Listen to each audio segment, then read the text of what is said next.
marilah kita awali acara ini dengan sepenggal pantun. Bertemu teman yang lama tak suah, ternyata dia bergelar sarjana hukum. Assalamualaikum kawan semua, semoga bibir berhias senyum.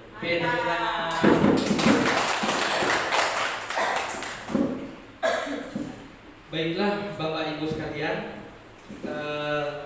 yang terhormat Kepala Sekolah SD 2 Galimoro Ibu Ida Sahadiandani, yang terhormat calon guru penggerak Ibu Febi LK Elsalina SPD dan Ibu Nur Halimah SPD, serta yang kami hormati Bapak Ibu sekalian, yang mudah-mudahan kita senantiasa dijaga dan dilindungi oleh Allah Subhanahu wa taala. Puji syukur kita panjatkan hadirat Allah Subhanahu wa taala yang telah memberikan kita kesehatan dan kesempatan sehingga kita bisa mengikuti acara diseminasi calon guru penggerak pada siang hari ini. Salawat masalah mudah-mudahan tetap tercurah limpahkan kehadirat Allah Subhanahu wa taala. Amin ya rabbal alamin. Baiklah Bapak Ibu sekalian, pada pagi hari ini, pada siang hari ini, acara diseminasi oleh calon guru penggerak kita dari SD 2 Galimoro sebut disampaikan terima kasih. Acara selanjutnya menyanyikan lagu Indonesia Raya. Hadirin mohon berdiri.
Hadirin dimohon duduk kembali. Acara berikutnya sambutan oleh Kepala Sekolah SD 2 Galimoro kepada yang terhormat Ibu Ida Sahadiandani dipersilakan.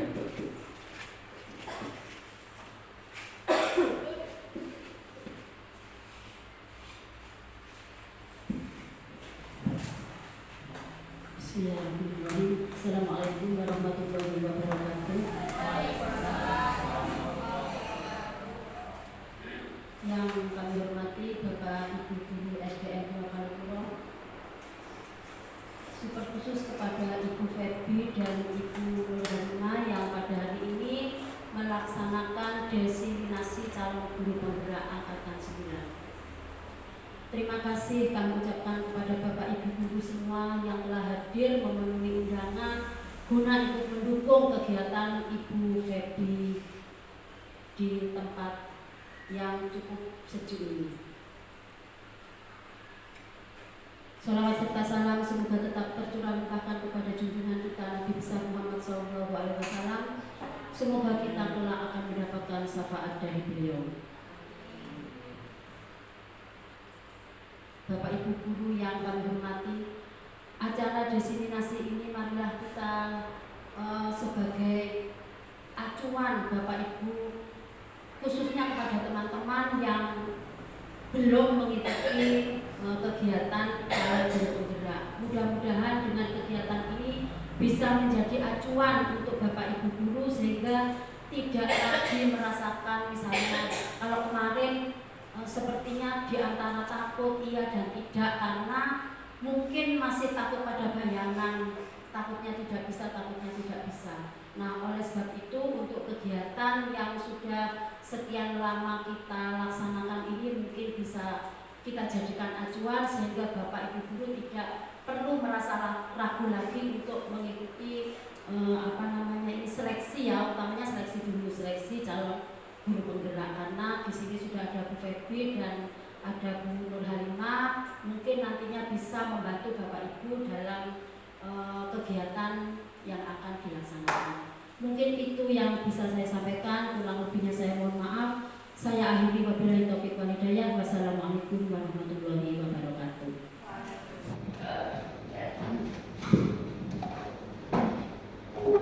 Acara selanjutnya yakni pemaparan materi diseminasi yang akan dipaparkan oleh CGP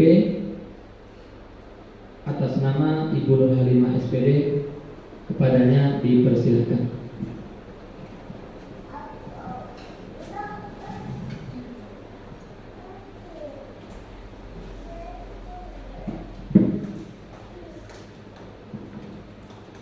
Baik, terima kasih. Assalamualaikum warahmatullahi wabarakatuh. Yang kami hormati Ibu Kepala Sekolah SD Negeri 2 Kalimuro dan yang kami hormati semua Dewan Guru dari SD maupun TK.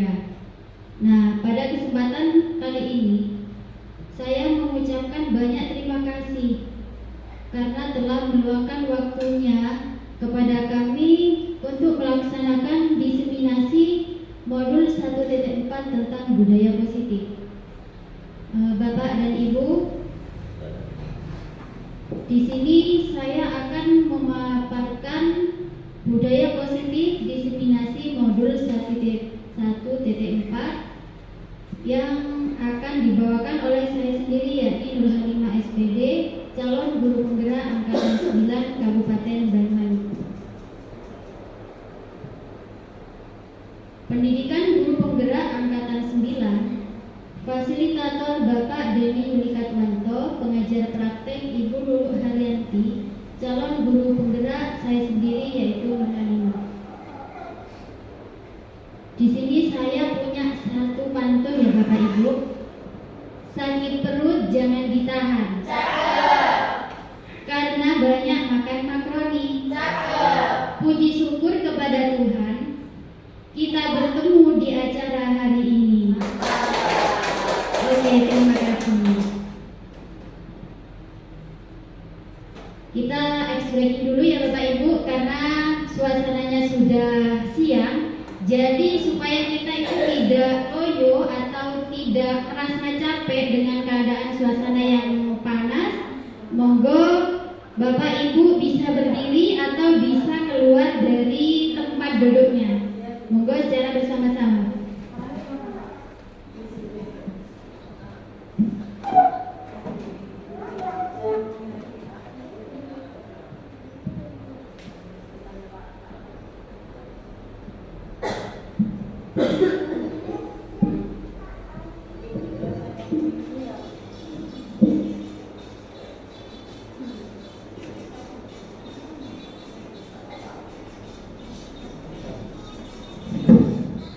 Diputar-putar bertepuk tangan diputar-putar, peganglah bahu, tangan diputar-putar, peganglah lutut, digoyang-goyang, digoyang-goyang, digoyang-goyang.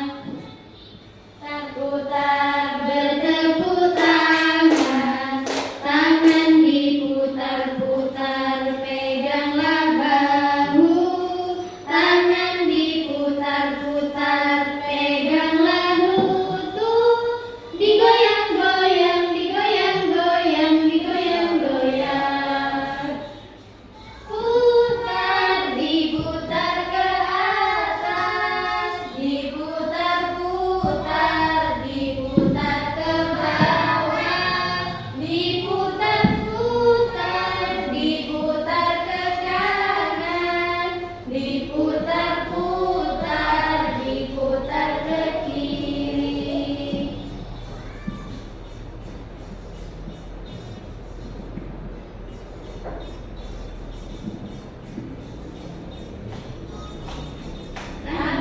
diputar-putar bertepuk tangan, tangan diputar-putar peganglah bahu, tangan diputar-putar peganglah lutut, digoyang-goyang, digoyang-goyang, digoyang-goyang, tangan diputar-putar bertepuk tangan, tangan diputar-putar peganglah bahu, tangan diputar-putar peganglah lutut, digoyang-goyang, digoyang-goyang, digoyang-goyang, diputar-putar, diputar ke atas, diputar-putar, diputar ke bawah, diputar-putar, diputar ke kanan, diputar-putar, diputar ke kiri.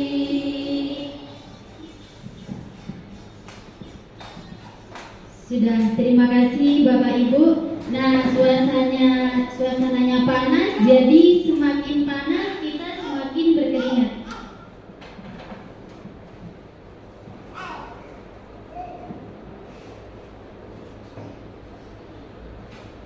Baik, Bapak Ibu, saya akan melanjutkan diseminasi ini. Di sini adalah tentang kebutuhan dasar manusia dan dunia berkualitas. Di sini kebutuhan dasar manusia yaitu ada 5. Yang pertama yaitu kebutuhan bertahan hidup, yang kedua kasih sayang dan rasa diterima, yang ketiga penguasaan, yang keempat kebebasan, yang kelima kesenangan. Tentunya di sini semua tindakan manusia memiliki tujuan tertentu. Semua yang kita lakukan adalah usaha terbaik kita untuk mendapatkan apa yang kita inginkan. Ketika mendapatkan itu semua manusia itu pasti mempunyai kebutuhan bertahan hidup. Upaya apa kira-kira yang Bapak Ibu lakukan untuk melakukan upaya bertahan hidup? Contohnya seperti apa? Makan, bagus. Nah, semua manusia pasti butuh makan. Selain kita membutuhkan kebutuhan bertahan hidup, tentunya kita juga butuh yang namanya kasih sayang. Kasih sayang itu banyak macamnya ya. Kasih sayang yang kita butuhkan itulah sangat sangat penting dalam hidup kita. Utamanya kasih sayang dari keluarga. Kita sebagai seorang pendidik, tentunya kita memiliki kasih sayang yang begitu besar untuk anak-anak didik kita. Karena apa? Tanpa adanya kasih sayang yang kita miliki, kita tidak akan bisa atau anak-anak tidak akan merasa betah tinggal di kelas yang kita ampuh. Iya apa tidak? Penguasaan ini adalah kalimat yang umum. Penguasaan itu dalam artian yang harus dimiliki oleh setiap seorang pemimpin pembelajaran. Di sini pemimpin pembelajaran itu bukan hanya seorang calon guru penggerak, bukan, akan tetapi kita semua, karena kita itu adalah seorang guru, maka kita itu adalah calon pemimpin pembelajaran. Memimpin pembelajaran di kelas itu adalah kewajiban setiap seorang guru. Yang keempat, kebebasan. Kebebasan itu tentunya semua manusia itu membutuhkan kebebasan, apalagi anak-anak. Dalam kelas tentunya anak-anak butuh kebebasan. Kebebasan dalam artian bebas dalam pantauan seorang guru. Selagi anak-anak itu berbuat hal-hal yang positif, jadi kita masih merasa aman, terkecuali anak-anak itu sudah liar. Yang kelima yaitu kebutuhan dasar manusia, yaitu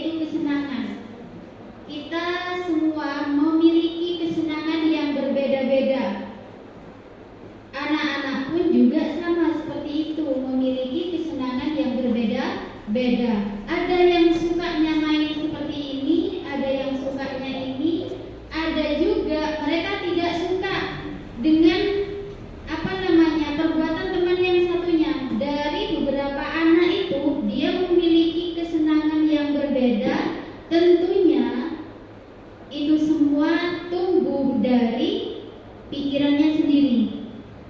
Nah, kita sebagai guru hanya bisa bisa memantau, ya, istilah memantau.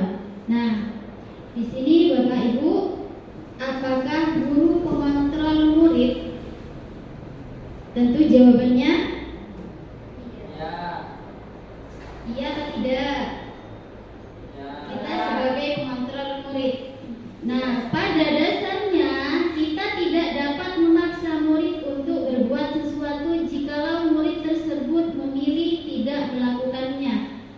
Nah, kita sebagai guru tidak bisa memaksa anak-anak untuk melakukan hal-hal yang tidak dia inginkan. Akan tetapi, anak-anak itu memiliki keinginan sendiri-sendiri. Dan keinginan itu pastinya bervariasi, ya, antara anak yang satu dengan yang satunya itu memiliki keinginan yang berbeda-beda, memiliki kontrol yang berbeda-beda. Kalau yang A kontrolnya kepinginnya seperti ini, yang B tentunya kontrolnya berbeda dengan si A. Seperti itu kan Bapak Ibu yang selama ini kita jalani di kelas?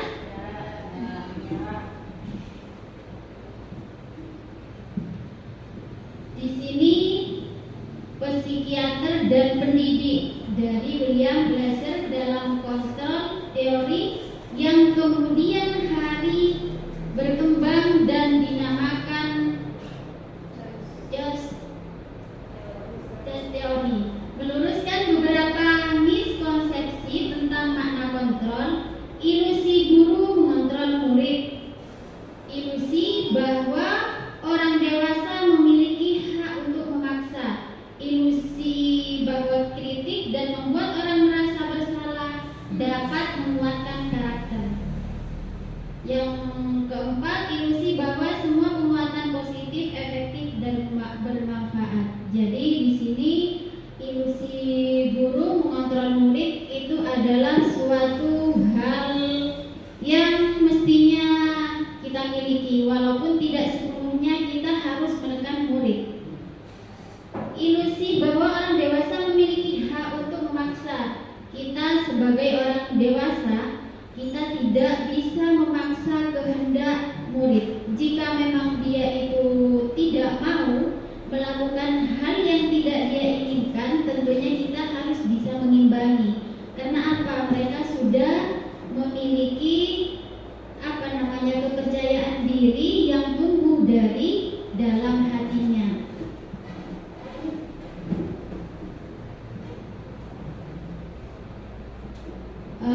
Di sini saya akan melanjutkan tentang nilai-nilai kebajikan universal. Tentunya nilai-nilai kebajikan universal di sini ini adalah suatu nilai yang harus dimiliki atau ditanamkan pada diri kita sebagai seorang pemimpin pembelajaran, yaitu memiliki nilai keadilan. Apakah Bapak Ibu sudah menanamkan nilai keadilan pada diri kita sendiri-sendiri? Contohnya seperti ketika di dalam kelas, ya. Di dalam kelas itu kan tentunya anak itu ada yang pintar, ada yang setengah, bahkan ada yang super. Dari itu semua, keadilan yang kita miliki itu tentunya harus ditanamkan di dalam itu. Kenapa? Karena kita sebagai seorang pemimpin pembelajaran. Tanggung jawab ini yaitu sesuatu yang harus kita laksanakan secara sungguh-sungguh. Contohnya misalkan kita membuat seperti kesepakatan kelas. Tentunya kesepakatan kelas itu yang bertanggung jawab melakukan keyakinan kelas tersebut tersebut itu adalah guru dan anak ya. Kalau cuma kita menerapkan anak-anak harus patuh pada keyakinan kelas itu tidak mungkin. Karena kita sebagai contoh, kita sebagai guru yang akan dicontoh sama anak-anak. Kalau guru terlambat, kok saya nggak boleh terlambat? Mestinya kan seperti itu. Jika guru sudah memberikan contoh yang baik kepada anak-anak, kita tidak terlambat, pastinya kan anak-anak, oh iya, guru kan nggak pernah terlambat, jadi saya kan tidak boleh terlambat, mestinya seperti itu. Nah, di sini Bu, Bapak Ibu, saya membuat contoh kesepakatan kelas yang saya terapkan di kelas, walaupun tidak sepenuhnya masih saya terapkan, yaitu masuk kelas tepat waktu, mendengarkan penjelasan guru, menjaga kelas tetap bersih dan rapi meskipun selama ini harus saya sendiri yang membersihkan kelas. Jadi saya masih berusaha untuk menerapkan kepada anak-anak.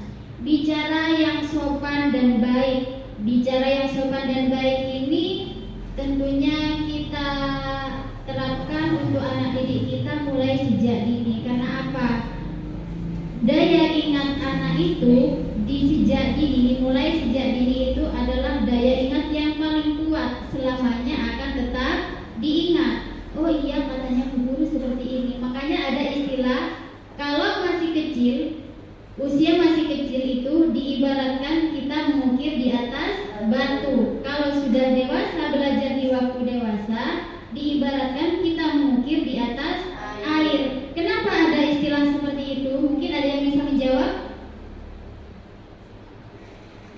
Kalau di atas batu kan selamanya akan bisa terbaca. Kalau di atas air hanya sepintas, setelah dibaca kemudian hilang selamanya. Mungkin ini pendapat saya, kalau diukir di atas batu mungkin selamanya itu semua akan membaca. Jadi kalau misalnya lihat batu ada tulisan, biasanya orang akan membaca, selamanya akan terbaca. Tapi kalau mengukir di atas air hanya sebatas begitu mengukir langsung hilang, mungkin begitu. Ya, betul sekali. Terima kasih Sudin atas jawabannya. Jawaban yang luar biasa, sangat berkesan bagi saya.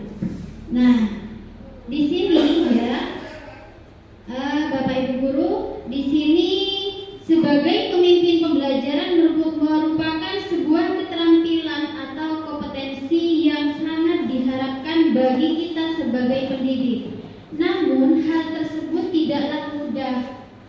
Kenapa tidak mudah? Hal yang paling sulit adalah kita itu memiliki kompetensi yang betul-betul kita terapkan di anak-anak. Tentunya butuh proses, tentunya butuh butuh keinginan dari dalam diri kita sendiri. Jika hal itu sudah tertanam dari kita sendiri, maka itu tidak akan terasa berat. Sesuai dengan filosofi Ki Hajar Dewantara yang kemarin sudah dibuat, mungkin sudah ditempel di kelas-kelas. Kalau di kelas bawah sudah ada Ingarso Suntulodo, Empatio Mangunkarso, Tuturi Handayani. Nah, erat kaitannya dengan implementasi dalam penerapan pengambilan keputusan sebagai seorang pemimpin pembelajaran. Kita sebagai seorang pemimpin pembelajaran tentunya harus, terutama untuk diri saya sendiri ya, harus memang betul-betul butuh perbaikan, butuh butuh penerapan. Supaya apa? Sebagai pemimpin pembelajaran, kita harus senantiasa menjadi contoh bagi anak didik kita. Karena kedepannya pastinya yang namanya contoh itu pasti ditiru.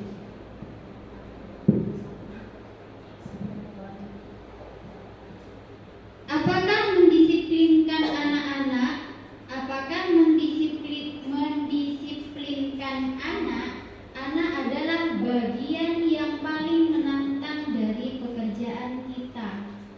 Jadi kita itu pekerjaan pekerjaan kita itu bukan hanya sebagai seorang guru yang duduk di kelas ngasih materi, anak-anak disuruh nulis. Tentunya kita tetap harus mendisiplinkan anak-anak. Mungkin di sini ada yang mau menambahkan tentang cara mendisiplinkan anak-anak. Monggo, Galo.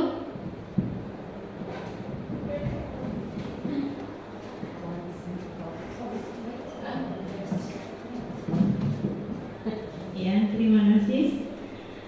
Di sini menurut saya tadi yang kelima, bagaimana cara kita mendisiplinkan anak.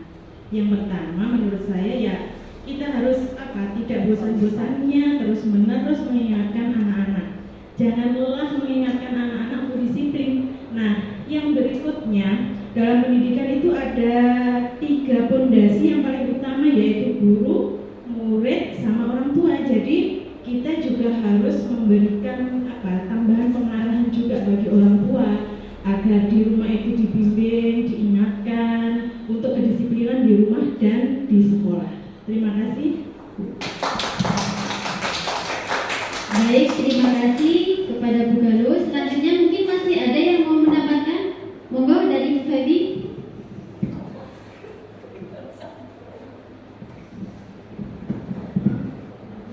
Mungkin saya menambahkan sedikit ya. Tadi memang benar Bu Galuh, untuk mendisiplinkan anak itu harus ada dari wali murid, dari guru, dan dari siswanya sendiri. Tapi dari lingkungan juga sepertinya akan berpengaruh sekali ya, karena memang murid saya sendiri aja kalau main itu sama teman-teman yang lain kadang sama anak yang sudah SMP. Jadi lingkungan itu juga sangat berpengaruh. Tapi bagaimana caranya kita supaya orang tua dan guru harus saling bekerja sama supaya anak-anak bisa menjadi disiplin. Terima kasih. Baik, terima kasih jawaban yang luar biasa dari Bu Galuh sama Bu Feby. Jawaban yang sangat memotivasi kita ya untuk selalu menjaga kedisiplinan tersebut. Kenapa? Memang benar, lingkungan itu adalah pengaruh yang paling utama. Jika anak-anak itu di lingkungannya sudah melakukan hal-hal yang tidak positif, anak seusia SD pun juga akan mengikutinya. Lingkungan itu adalah pembelajaran utama, setelah itu baru di sekolah. Memang kaitannya tentang disiplin ini, kita harus berkolaborasi dengan orang tua, karena waktu anak-anak itu lebih banyak ada di rumah daripada di sekolah. Jadi jika di sekolah siswa itu bersama guru, jika di rumah siswa itu bersama dengan orang tua.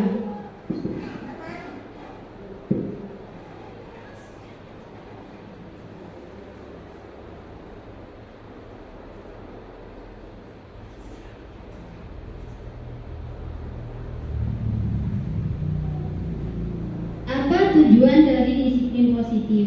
Tujuan dari disiplin positif adalah menanamkan motivasi yang ketiga pada murid-murid kita, yaitu untuk menjadi orang yang mereka inginkan dan menghargai diri sendiri dengan nilai-nilai yang mereka percaya.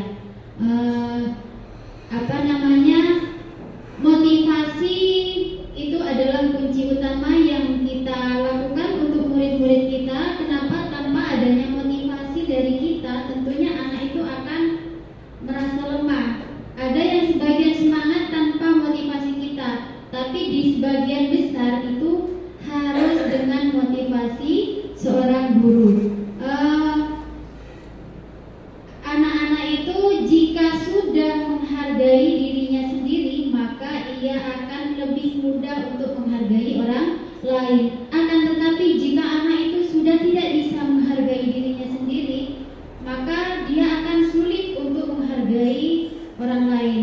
Jadi penanaman kepercayaan untuk murid itu harus memang tumbuh dari dirinya sendiri. Nah, di sini ya Disiplin positif itu kita ada 3, yaitu hukuman, konsekuensi, dan restitusi. Nah, hukuman di situ tidak harus kita selalu berikan kepada anak-anak. Kenapa? Kita menghukum anak sebenarnya itu tidak boleh. Kita itu istilahnya apa? Mendampingi anak ketika dia bersalah. Menyalahkan anak pun tidak boleh sebenarnya. Tapi kenyataannya yang kita lakukan seperti selama ini memang kita selalu menghukum anak. Ayo, waktunya nyapu nggak nyapu suruh berdiri di depan.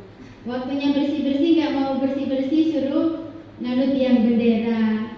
Mungkin itu adalah sebuah sebuah pelajaran bagi kita gimana caranya untuk kedepannya supaya kita itu lebih menata diri sendiri terutama ya. Jika kita sudah menata diri sendiri, tentunya kita akan gampang untuk menata peserta didik kita.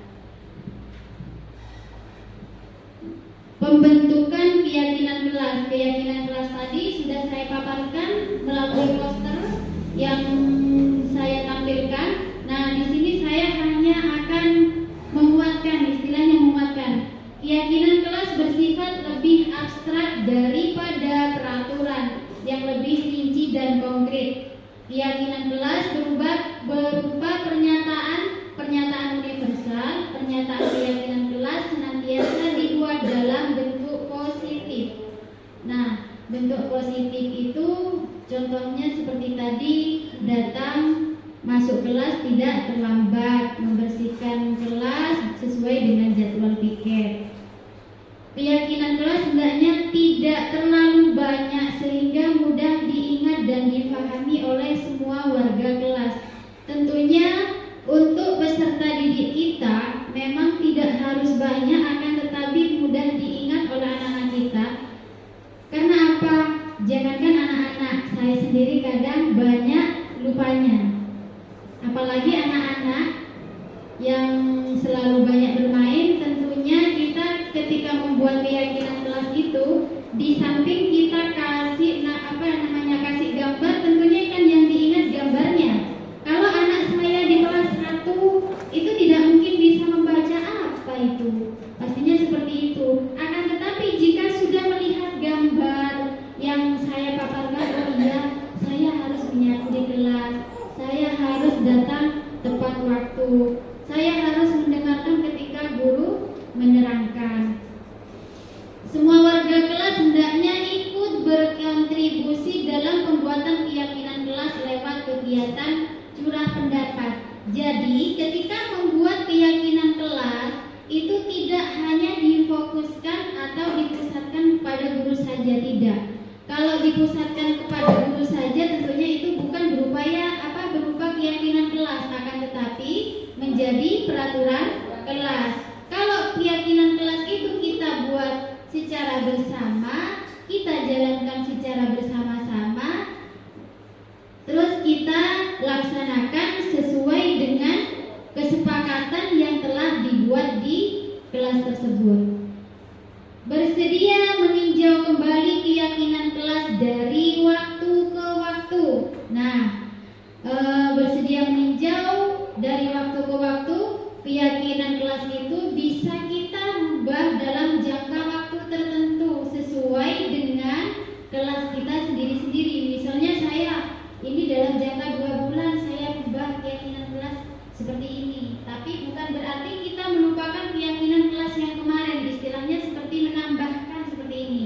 Kalau terlalu banyak kan mungkin kita sendiri juga lupa, tapi kalau kita tambahkan sedikit-sedikit yang sudah kita lakukan, pastinya tetap diingat. Seperti contohnya, sebelum pelajaran dimulai kita membaca doa terlebih dahulu. Walaupun kita tidak, ayo baca doa, anak-anak masuk kelas sudah membaca doa dengan sendirinya.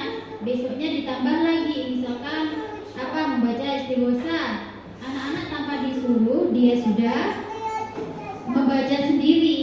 Nah, seperti pembiasaan yang sering dilakukan.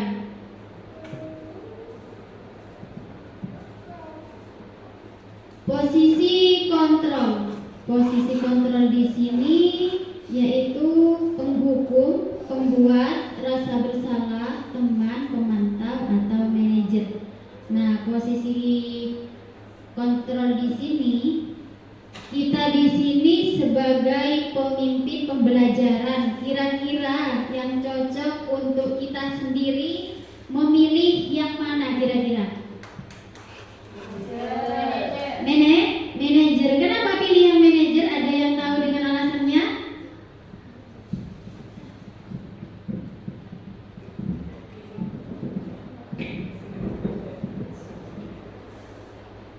Yang terbaik yaitu manajer ya Bu Halimah, karena manajer itu menurut saya anak-anak diatur,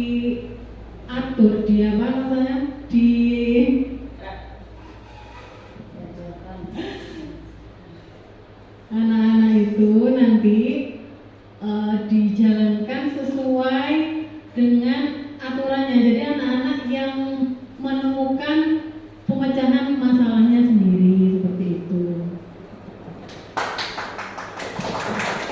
Baik, terima kasih Bu Feby yang telah menjawab.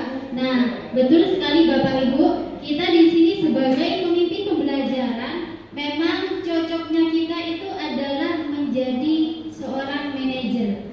Manajer bukan berarti dalam sebuah perusahaan, tapi kita di sini sebagai manajer yaitu pemimpin pembelajaran. Ketika kita menghadapi anak yang begitu ekstra dengan karakter yang berbeda-beda, tentunya di situ yang bisa menilai atau bisa mengarahkan yaitu adalah manajer. Yaitu manajernya tentunya kita sendiri sebagai seorang pemimpin pembelajaran. Penghukum. Nah, saya sendiri selama ini di kelas tentunya ketika anak-anak itu melakukan sebuah kesalahan atau kadang-kadang tidak mau menulis, kadang-kadang dia disuruh membaca tidak mau, saya sering sekali melakukan penghukuman kepada anak-anak. Kira-kira Bapak Ibu yang di kelasnya melakukan hal yang sama atau tidak dengan saya? Ada. Sebenarnya itu semua ya Bapak Ibu, kita itu sebenarnya kita itu tidak boleh. Namun dari sekarang saya berupaya, ayo kita bersama-sama untuk berupaya, walaupun tidak sepenuhnya kita bisa melakukan, paling tidak sedikit, lambat laun, insya Allah nanti semuanya bisa melakukan, walaupun hanya dengan tahapan yang paling kecil. Nah, seorang penghukum bisa menggunakan hukuman fisik maupun verbal. Contohnya hukuman di sini yaitu nada suara tinggi. Ayo, tidak boleh lari-lari. Nah, tidak boleh makan di kelas. Itu tapi dengan menggunakan nada yang tinggi. Paling tidak kan seperti ini. Ayo nak, jangan lari-lari seperti itu. Nanti kan kamu sakit, jatuh. Kalau jatuh siapa yang sakit? Nah, anak-anak kan sadar dia sudah punya jawaban sendiri. Anak-anak kenapa kalau tidak boleh lari-lari? Nanti jatuh. Terus kalau jatuh apa yang dirasakan? Sakit. Dia sudah memiliki jawaban sendiri. Karena sebenarnya nalar anak itu sudah sudah bisa berkembang, tergantung dari cara kita untuk memberikan pertanyaan kepada anak-anak tersebut. Bagaimana perasaan murid jika guru berbicara seperti pada saat muridnya datang terlambat? Jangankan murid, guru pun ya, sesama guru, jika kita merasa terlambat, ketika itu mungkin ya dari saya sendiri, saya merasa terlambat atau saya lupa mengasih informasi atau izin di kelas, jika ada sebagian dari Bapak Ibu guru langsung bertanya, kenapa sampean kok terlambat? Nah, orang terlambat atau murid terlambat pastinya dia punya alasan. Gimana cara kita untuk menanyakannya? Jangan langsung, kenapa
kecil di usia kelas 1, 2, 3 memang kita itu berbicara itu memang harus ekstra hati-hati. Walaupun kita kadang ya kita sudah hati-hati, itu pun masih ada penilaiannya anak-anak. Karena apa?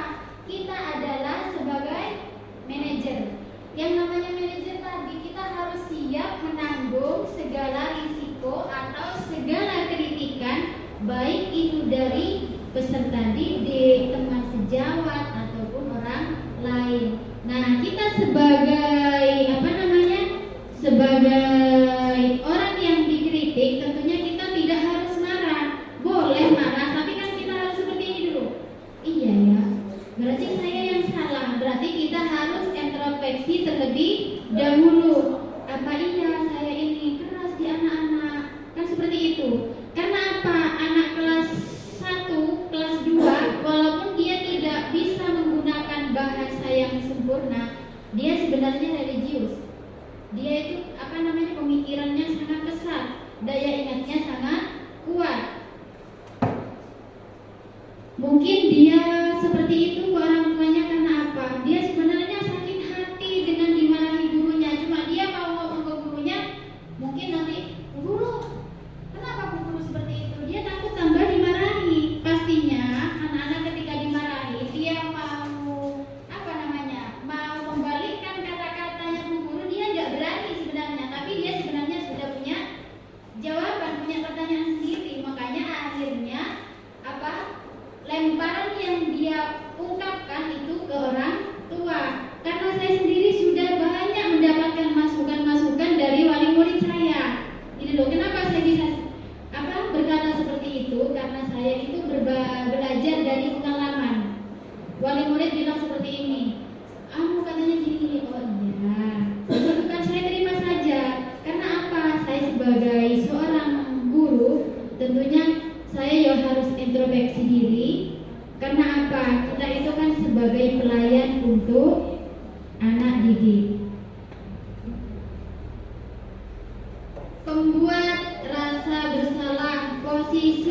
Pada posisi ini biasanya guru akan bersuara lebih lembut. Pembuat rasa bersalah akan menggunakan keheningan yang membuat seorang peserta didik itu mengungkapkan kalimatnya sendiri. Tadi seperti ini kan sebenarnya kaitannya dengan segitiga restitusi. Di sini segitiga restitusi itu ada 3, yaitu menstabilkan identitas, validasi tindakan yang salah, menanyakan keyakinan kelas. Di sini saya tidak akan membacakan contoh soalnya, tapi saya akan memberikan contoh dari kalimat pertanyaan yang harusnya diri kita lakukan atau diri kita terapkan. Contohnya seperti ini. Misalkan kita menstabilkan kelas. Jika ada anak seusia murid saya kelas 1 datang terlambat ke kelas, ditanya, kenapa nak terlambat? Suruh duduk dulu. Nah setelah itu kita tanya kenapa terlambat? Pastinya lambat laun anak itu akan bercerita, iya bu guru, tadi saya itu ban sepedanya ibu itu bocor, jadi ditempel dulu. Akhirnya saya nyampe di sekolah siang. Nah anak sudah mulai bisa bercerita. Validasi yang salah, validasi tindakan yang salah. Nah contohnya seperti ini. Kamu pasti punya alasan mengapa kamu melakukan hal tersebut. Kalimat yang kita lakukan itu, kalimat yang kita lontarkan itu adalah menggunakan kata-kata yang yang begitu lembut. Nah, Bapak Ibu, di sini saya karena ini adalah sebuah ajang dari penutup, saya di sini ada sebuah pantun untuk Bapak Ibu. Terima kasih Bapak Ibu atas waktunya yang telah diberikan kepada saya. Baik, terima kasih. Nah, ini pantun terakhir dari saya ya. Bunga mekar di perbukitan, sawah luas di pedesaan. untuk kesalahan.